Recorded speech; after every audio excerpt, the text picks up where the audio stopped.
Самоопределување побара од надлежните да ја разјаснат ситуацијата во врска со, како што се наведува, троењето на членови на Централната изборна комисија на Косово. Во соопштението на самоопределување, партија која победи на предвремените избори пред една недела, се наведува дека ковертите не биле испратени по пошта, како што е предвидено со закон, туку нелегално ги внесла Канцеларијата за врски на Србија во Приштина.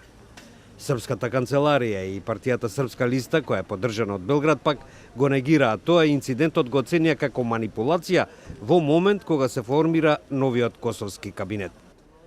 Повеќе од 20 членови на Косовската Централна изборна комисија биле однесени во болница со здравствени, односно алергиски проблеми, откако отвориле неколку гласачки коверти од Србија. Насер Рамадани, раководител на Националниот институт за јавно здравје, изјави дека 9 жени, меѓу кои 2 бремени, биле третирани на чешање и повраќање. Në ora 11:58 në klinikën infektive të qendrës klinike universitare janë lajmëruar 9 pacientë gjinisë femërore, 2 prej tyre shtatzanë me krure të durë dhe intensitet të ulët. 2 nga ato kanë pasur vjellje, të gjitha kishin ndjenjë të diskomfortit dhe frikës. Gjitha rastet nuk kanë pasur sindrom infeksioze dhe gjendja e tyre është stabile. Pacientët pohojnë se menjëherë pas hapjes zarfa brenda në kutitë votimeve kanë ndjerë një aromë kundërmuese.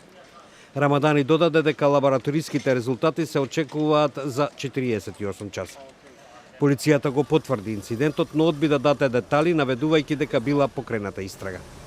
Председателката на Централната изборна комисија Валдета Дака изјави дека инцидентот го истражува полицијата и оти 15.500 коверти со гласови од диаспората ќе бидат доставени денеска до полицијата.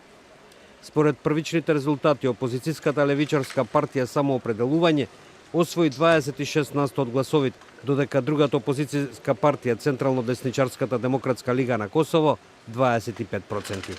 Гласовите од диаспората традиционално одат кај Самоопределување.